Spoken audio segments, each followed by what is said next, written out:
Pongalo Pongal, இது Xiaomi Pongal. Assured extended warranty and other exciting offers along with gold on all Xiaomi smartphones.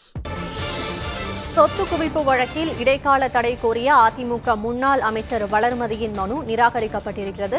கூடுதல் விவரங்களுடன் செய்தியாளர் நிரஞ்சன் இணைந்திருக்கிறார். நிரஞ்சன், என்னென்ன வாதங்கள் அங்கு முன்வைக்கப்பட்டன, விவரம் என்ன?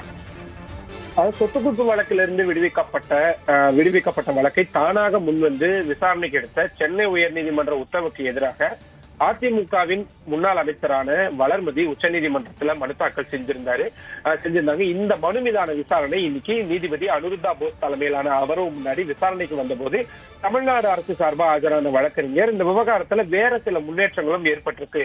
குறிப்பா இதே மாதிரியான ஒரு வழக்குல சென்னை உயர்நீதிமன்ற பதிவாளர் வரும் திங்கட்கிழமை அறிக்கை தாக்கல் செய்யணும்னு உச்சநீதிமன்றம் உத்தரவு போட்டிருக்கிறாங்க.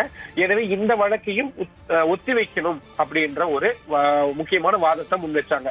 அப்போ வளர்மதி சார்பில் ஆஜரான வழக்கறிஞர் வாதங்களை முன்வைக்கும் பொழுது வரும் 5ஆம் தேதி சென்னை உயர்நீதிமன்றம் இந்த வழக்கை விசாரணைக்கு எடுக்க இருக்கிறாங்க. அதனால இந்த உச்சநீதிமன்றத்துல நாங்க இந்த வழக்கு தொடுத்திருக்கிறோம் அப்படின்றதுனால சென்னை உயர் நீதிமன்றத்துடைய அந்த விசாரணைக்கு ஒரு இடைக்கால தடை விதிக்கணும் அப்படின்ற ஒரு கோரிக்கையை முன் வச்சாங்க. பட் ஆனா அதை ஏற்க மறுத்த நீதிபதிகள் இந்த விவகாரத்துல ஏற்கனவே இது சம்பந்தமான தமிழக அமைச்சர்கள் தாக்கல் செஞ்சிருக்கக்கூடிய மனுவை நாங்க விசாரணை எடுத்துக்கிட்டு இருக்கிறோம். அந்த வழக்கு கூடிய இதையும் நாங்க எடுத்துக்கிறதுக்கு முயற்சி பண்றோம். அதுக்குள்ள இந்த வழக்கு சம்பந்தமான பதில் மனு தாக்கல் பண்றது, விளக்க மனு தாக்கல் பண்றது போன்றவற்றை செய்க அப்படின்னு சொல்லி பிப்ரவரி 6ஆம் தேதிக்கு வழக்கை ஒத்தி வச்சிருக்கிறாங்க. அதாவது ஏற்கனவே தமிழ்நாடு அமைச்சர்கள் சார்பா தொடர்ந்த மனு எப்போ விசாரணைக்கு வரப்போதோ அதே அன்னைக்கு இந்த வழக்கும் விசாரணை எடுத்துக்கொள்ளப்படும் அப்படின்ற ஒரு விஷயத்த சொல்லியிருக்கிறாங்க. மீன்வைல் இந்த இடைப்பட்ட காலத்துல சென்னை உயர்நீதிமன்றம் விசாரிக்க இருக்கிறாங்க வரும் 5ஆம் தேதி. அந்த விசாரணைக்கு இடைக்கால தடை எதுவும் விதிக்க முடியாது அப்படின்னு சொல்லியிருக்கிறாங்க.